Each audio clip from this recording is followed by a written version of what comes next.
IAS exam 3 time எழுதின ஒரு வாலிப தம்பி 3வது டைம் எழுதும் போது என்கிட்ட வந்து இதே மாதிரி 21 நாள் ஜெபம் நடந்துட்டு இருக்குது. அந்த 21 டேஸ் பிரேயர் ஸ்டார்ட் பண்ணும்போது என்கிட்ட வந்து ஜெபம் பண்ணிட்டு, பாஸ்டர் நான் சென்னைக்கு கிளம்புறேன், சென்னையில் இருக்கிற ஒரு இன்ஸ்டிடியூட்ல ஜாயின் பண்ணி நான் ஐஏஎஸ் எக்ஸாம் படிக்கிறேன், இது 3வது டைம் நான் எழுதுறேன்.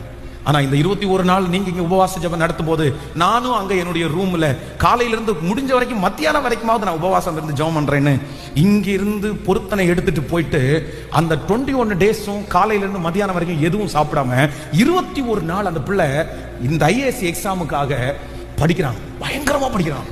அடிக்கடி எனக்கு ஃபோன் பண்ணி ஜெபம் பண்ணிடுவான்.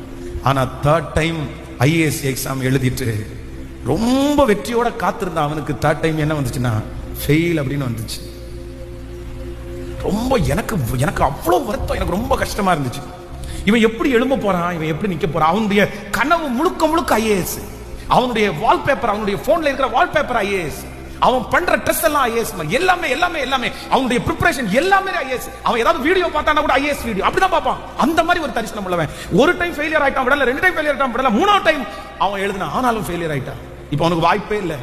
இப்ப அவங்க அப்பா ரொம்ப கஷ்டப்பட்டவர், அவனை படிக்க வைக்கவே முடியாது. என் கண்ணுக்கு நேருக்கு பார்த்தவன் ஐஏஎஸ் மொத்த தரிசனத்தையும் சட்டையை கழட்டி போடுறது மாதிரி மொத்தத்தையும் கழட்டி அப்படியே பேகை க்ளோஸ் பண்ணி மூலையில போட்டான். அவங்க அப்பா சாதாரணமான ஒரு வெல்டர். அவர் வந்து இந்த ட்ரெஸ் ஒர்க்கெல்லாம் பண்றவர் தான் அவருடைய வேலை.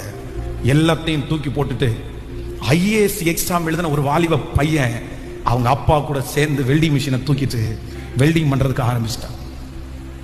நிறைய இடத்துல அவன் மேல நின்றுட்டு சீட்ல ஸ்க்ரூ அடிக்கும் போது அவ்வளோ வருத்தமா இருக்கும், வெளியே சொல்லவே முடியாது. ஆனா அவன் ஸ்க்ரூ அடிப்பான். ஆனா 3 வருஷம் ஐஏஎஸ் எக்ஸாம் எழுதி ஃபெயிலியர் ஆகி வந்து நிற்கிறான். அவன் கற்பனை முழுக்க ஐஏஎஸ், ஆனா அவன் அடிக்கிற ஸ்க்ரூ அடிச்சிட்டு இருக்கான். அவனை பார்த்து ஒரு நாள் சொன்னேன், டேய் நீ கவலைப்படாத, நீ தைரியமா இரு.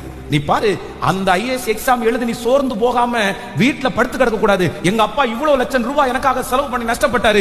ஏதோ ஒரு விதத்துல அவருக்கு ஒரு சின்ன ஒரு ஒத்துழைப்பாவது இருக்கணும்னு நினைச்சிட்டு மறுபடியும் நீ வேலைக்கு வந்திருக்கல, கர்த்தர் பாக்குறாரு, நீ ஸ்ட்ராங் ஆகு, நீ பலப்படு, நீ ஓடு, நீ செய் அப்படின்னு சொல்லி ஜஸ்ட் ஒரு சில வார்த்தைகள் மட்டும் அப்படியே சொல்ல அதே அவருடைய தகப்பனாருடைய தொழிலை இன்னும் வளர்த்துறது எப்படின்னு முடிவெடுத்தான். பிளான் பண்ணான், திட்டம் போட்டான். அந்த பிசினஸுக்கு நேரா தன்னுடைய மைண்டை செலுத்த ஆரம்பிச்சான். நிறைய டிசைன் பண்ண ஆரம்பிச்சான்.